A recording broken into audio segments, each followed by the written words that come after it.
Hello, everyone. My name is Catherine Barron. I'm a longtime education reporter and host of The Score, a podcast about academic integrity and cheating. We explore the landscape of cheating in school and delve into the key issues at play in this multifaceted issue challenging academia today. In each episode, we speak with faculty, scholars, or students and ask them to provide insights into what's happening in college and university classrooms and why. How big a problem is it? Who cheats?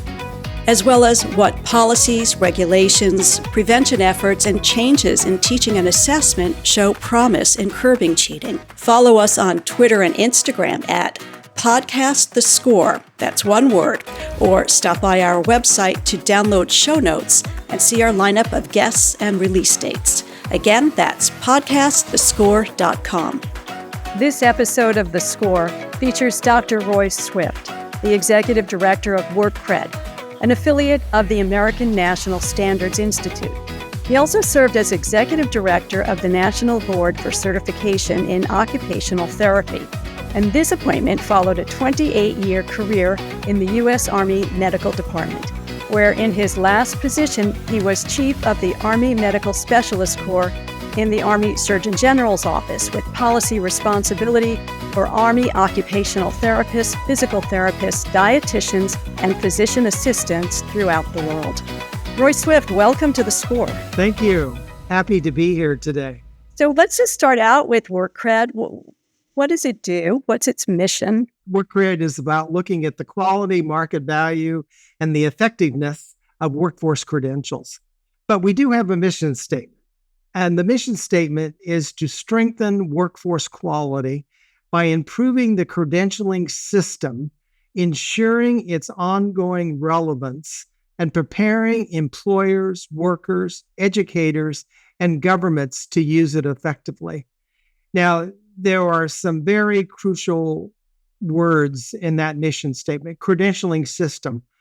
Too often, people do not understand that there is credentialing system, and the credentials come from everywhere. The federal government, the state governments, the professional societies, the academic community, all types of sources. And so understanding the total credentialing system and its relationships and understanding the differences among credentials and how they should be used is an important thing. Most people, when they talk about credentials, may be saying certifications, they may be certificates. So we have a language problem in our country regarding the use of terms and what credentials are evaluated and how they are important and how they should be used. It's understanding how higher education fits with other types of credentials and understanding the importance of assessment, student learning, and programmatic assessment. In many respects, it's understanding education and learning and students from a systems perspective, and you'll hear me talking more about that later on. And we're also going to connect it more directly to academic integrity in a few minutes. First, I want to ask, what are the one or two most frequent concerns that you hear from employers about how students are being prepared for the job market? Well, I think there is a disconnect between what is taught and the actual work world. They have the content skills many times, but lack the employability skills of critical thinking, problem solving, teamwork, building working relationships, and the lack of standardization of degrees with the same name, each one having a very different flavor. And so unless you really understand the academic community by which that degree is coming from, you may not have the expectations of what that person really can do unless you have those understandings. And those are the problems that I hear from the work world in regard to the integrity of the academic community. You've written about this disconnect in your WorkCred blogs. Last year, you wrote that the U.S. credentialing system must be viewed holistically, which you just mentioned, and more commonly that as you say, what students are taught in college is not necessarily aligned with what they need to know for licensing and what employers are looking for. So what's an example of this that you've seen through your work? And I understand you can't name names, although that would be great, but just kind of give us a flavor of what is specifically going on. I will take the engineering field as an example today because I've heard from various entities receiving engineers that there seems to be, even though there might be a bachelor's degree in civil engineering, electrical engineering, each one has a different emphasis, I will say. Many times they do have the core, but that emphasis makes a difference in whether that person's going to fit into a specific job responsibility. And that's why we do get the employers saying they're coming to us, but they don't have the particular skills that we're looking for in this regard. It's this lack of understanding that is important. One employer thought a certification exam should be developed to ensure that the knowledge and skills become more standardized. In other words, even though people say, okay, I have a bachelor's degree in engineering, they're saying maybe there should be an exam that they perform, this particular agency, to try to bring more standardization, that they're assured that there is a common body of knowledge that will enable them to utilize these people appropriately and shorten their onboard training. Standardization in some ways could be, a sticky wicket for academics. I wonder about how you believe they would feel about doing that. But there isn't, as I said, there isn't really alignment right now. And it seems like at the very least, there should be that what students learn in high school should actually, lead them into the path where they can do well in college or wherever they go next. But there's actually not much conversation going on there. I'm wondering then if that disconnect is perhaps part of what leads to academic integrity problems in college and the frustration that you mentioned students often have. I do think K through 12 is the foundational component to success in post-secondary education, in academia and higher ed. I believe it is crucial to individuals being able to make the right choices. There are several issues in regard to the system and preparing success in the post-secondary system. One is helping people understand how to learn, to be able to identify resources, to build self-confidence in people. There is our need to move to more of a competency-based approach in higher ed that's transparent and can signal to the work world or the government or whoever that what the person not only knows, but what the person can do. The current transcript is not helpful in this regard. And the reluctancy of faculty to move to competency outcomes versus general course descriptions is problematic. I feel the issue is that the competency approach does put more pressure on the faculty to produce what they say they are producing because it is more transparent and the assessment tools have to be more precise. The other disconnect is the lack of employability skills. The college is not teaching the behaviors that are expected in the workplace. Something as simple as coming to class on time, participating in class and being an active learner, and working in teams often are forgotten. That sounds like sort of a campaign for internships and things like that, right? You can study it all you want in school, but until you're in that setting, you don't get what you need to know. My brother, and I mention this story frequently, but he's in the healthcare field, and he says when they're hiring someone, they know from the school that they attended whether they're going to bring the skills that his group is looking for. And it doesn't mean that the others are bad or not well educated. It's just that there isn't that consistency, and they know which schools have that. That's one of the issues. And there have been some employers who said they will only accept students from certain universities because of that very issue. They can count on and have confidence on the product being seen. I've often thought, in the manufacturing world, when you're producing a product, they measure through quality management systems the defects of the product. You mentioned a paper in an earlier conversation we had that you co-led on the integration of credentials. And I'm wondering if you can just tell us what were the primary takeaways from that? And were you at all surprised by anything that you found when you were doing that work? Yes. Recently, I participated with the Higher Learning Commission, which is one of the national accreditors of universities and colleges, because they are very interested in looking at the whole issue of credentials and how credentials may be integrated into a higher education system, industry credentials in this regard. The title of the paper was Institutional Accreditation at the Crossroads, Drivers for Change. And it had four main themes.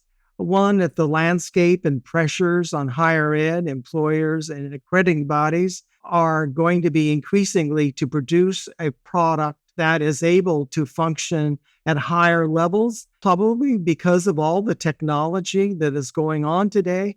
We'll have to produce a very different kind of individual. Most people think technology, will run people out of jobs, but it really looks like that what is going to happen is that it's going to force and put pressure on producing people with higher level of knowledge in the ideas of robotics and artificial intelligence, because even though those systems are automated, many times it's individuals who have to be behind those systems in order to work. The growth, the specific and unique context in which higher education institutions are operating, there are more and more people looking from above with government and accrediting as to what the university should be. The whole adage is the university just to produce people working?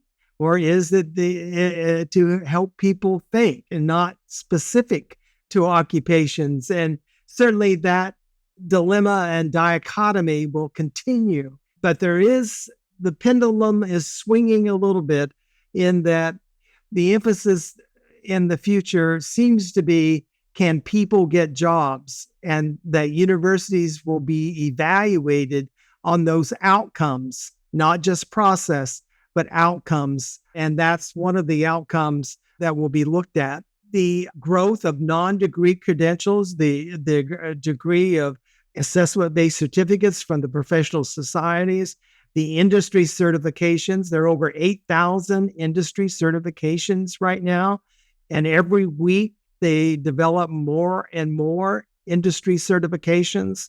And it is one in which they can be complementary, but unless we understand, like I said at the beginning, the credentialing system and how they may interface and complement one another, we are going to develop competing systems, which may not be the best way of thinking about these various, because each credential tends to have a lot of strengths. And so we should use the strengths of each credential to be able to see how they can be integrated. Our particular group, WorkCred, is looking about the embedding of certifications into degree pathways. We think the two can complement one another because certification is about competency assessment.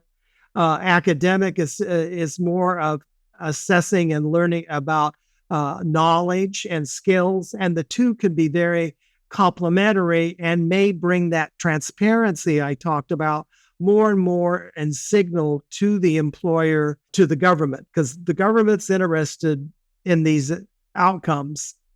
And then the importance of a systematic approach to pathways, data, integrated assessment points. The higher education is a system, and it has super system of trustees and government, various pressures, employers, and then the subsystems of the deans, the faculty, the infrastructure, and all of those systems needs to have more system thinking about how they are working together more for more efficiency.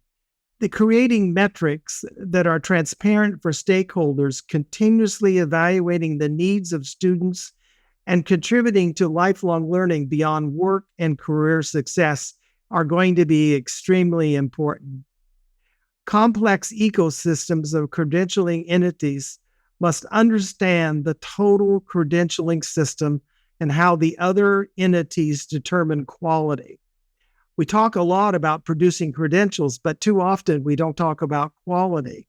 What's a quality credential? And that's going to be crucial. We must be looking how we facilitate quality, relevance, and interoperability among all credentials to create successful pathways, understanding there may be many pathways to a common end result. This will require more systems thinking to accomplish this result. This is, as you have described it, I think you wrote that higher education needs to be, that it actually is the right kind of system to be a holistic system, that if anyone should be, it should be there. So what would that look like then if you put these things together that you're talking about? Mm-hmm. Well, when I talk about system, I'm a big fan of general systems theory. And what that means is that we should view our life from the tiny elements of atoms and electrons to the universe. That sounds like a big deal, but understanding the layers and the interaction and the forces in a systems think, I think, is the more holistic thing. So people who are trying to design higher education needs to take a more systems thinking about what is the work world telling them? What is the government telling them? What do students desire? What's the environment that we should be doing? And so we take it from let's just say the national system to the state systems, to the academic systems, to the subsystems of provosts, deans, faculty, students, and understanding how those layers exist. We are, unfortunately, too often, the K through 12 system, which we talked about as being the foundation, is not producing individuals that have the psychological ego strength to face many of the issues that students are facing. And that threat, I think, does cause students to do things that may be unethical, such as cheating. Well, there's certainly a lot of research that's been completed or in process about those issues. And particularly in the group work, there's some very, very positive outcomes when that's properly. So we're talking kind of about college more than other stuff, but I think it's a hot issue in the United States of whether every student should go to college or university, if that's the goal, or if there are alternatives to that. And I, from talking to you and reading some of your work, I get the sense that you're not a believer in college for everyone. And I'm wondering if you could sort of talk about why and what the benefits are of not trying to track every single student into a college.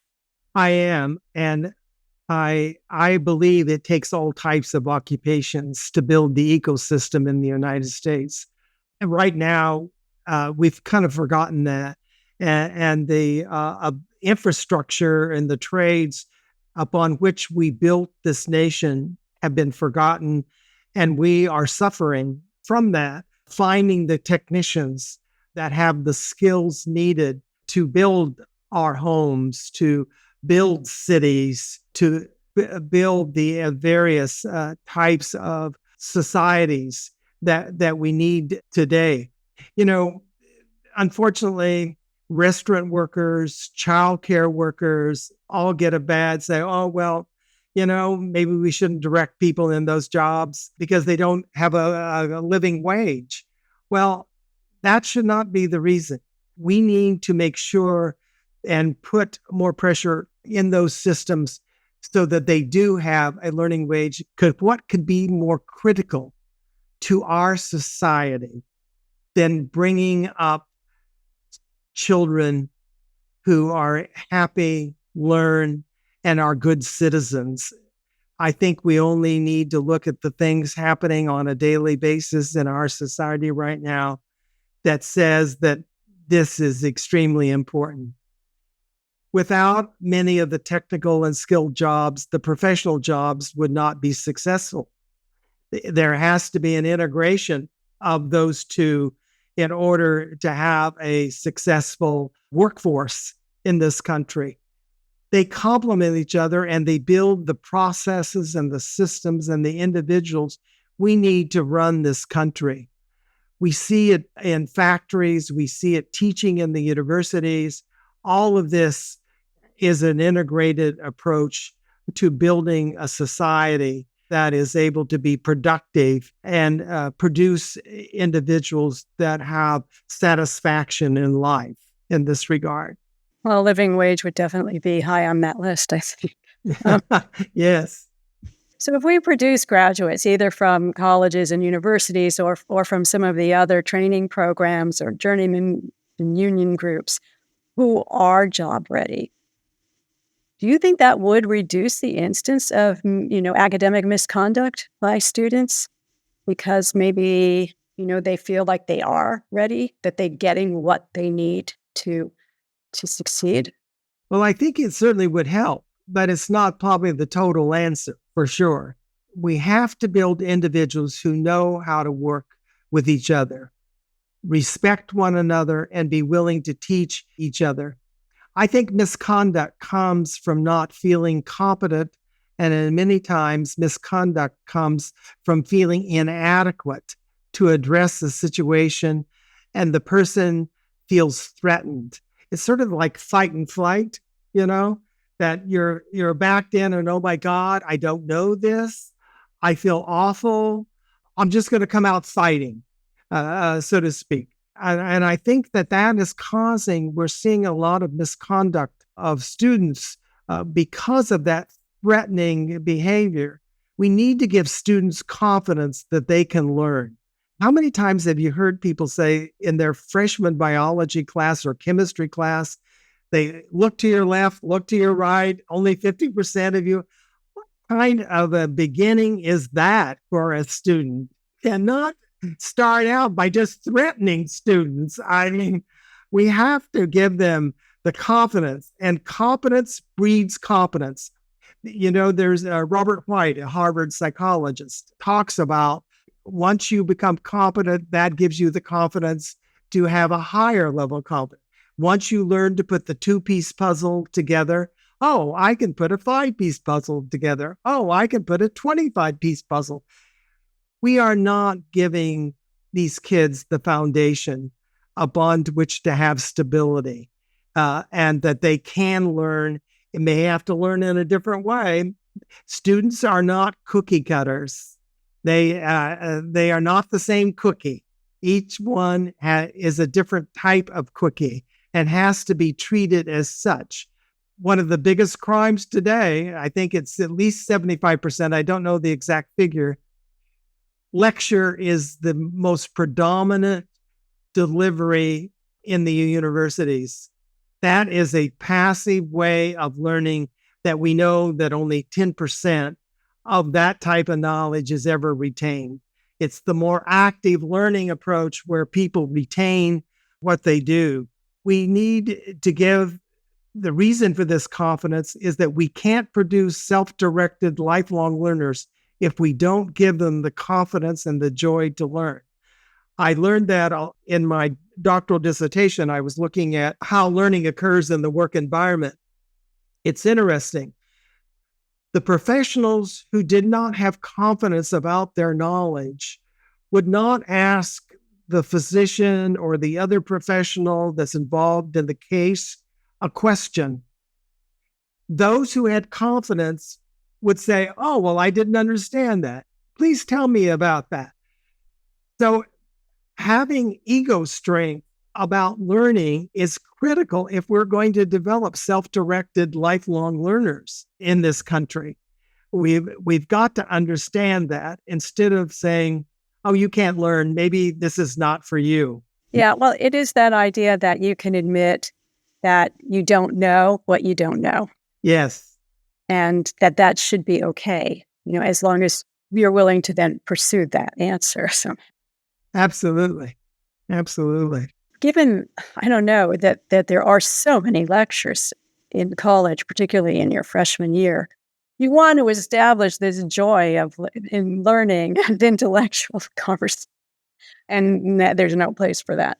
How do you make skills relevant and connect that to competency-based assessments in the system that we have? I mean, is that even possible? What would be the first step to take?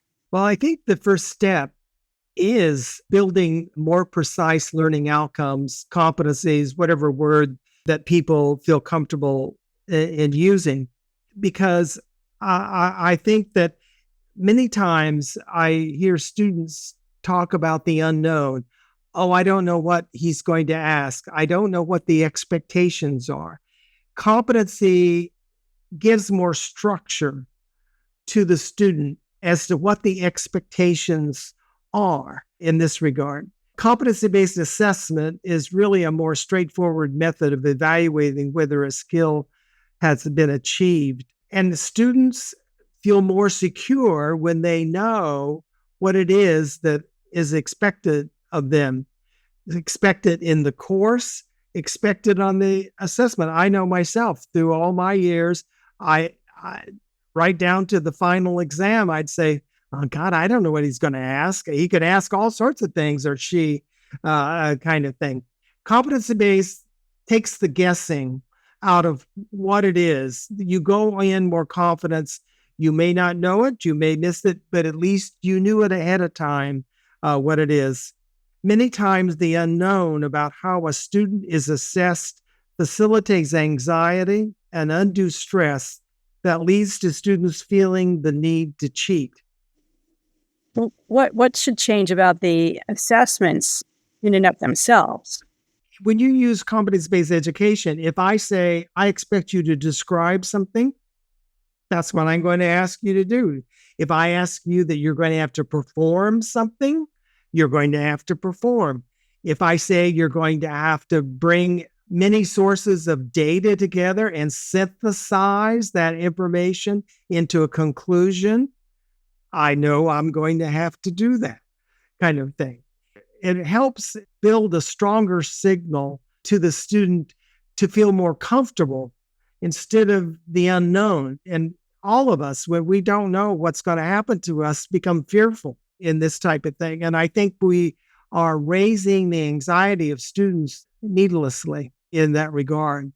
One of the researchers that we've spoken with on the SCORE said that for many students, there's a moment right then and there when they're taking the exam that's when they decide to cheat.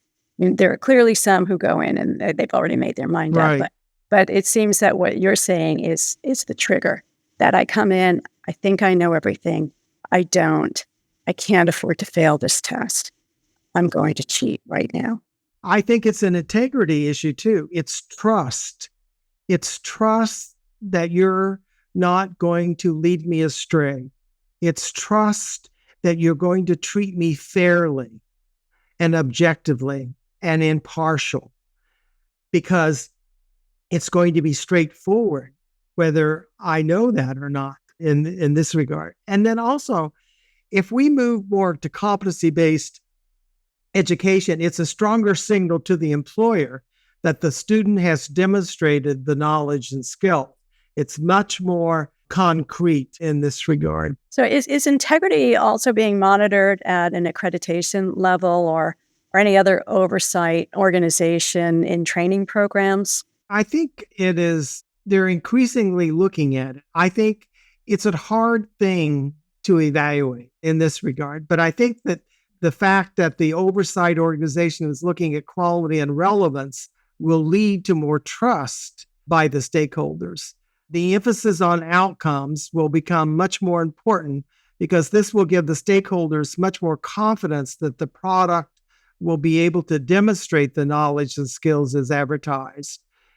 This is important and will require much more emphasis on quality assessment.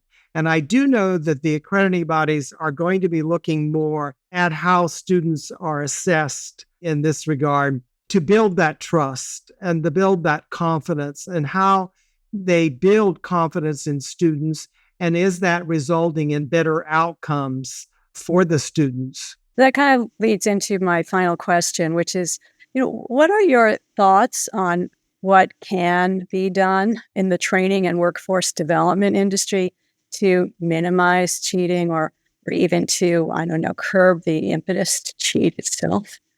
Well, I do think it's important to go back transparency, relevance, and competency. I would say those are three main elements that has to be looked at. I would go back to my thoughts about competency-based education. When it's about competency and you can repeat the assessment until you've achieved the level of competency, there's less reason to cheat. They'll say, okay, I failed. I'll go back and relearn. That's a skill that's taught in the military. I used to teach at the Academy of Health Sciences.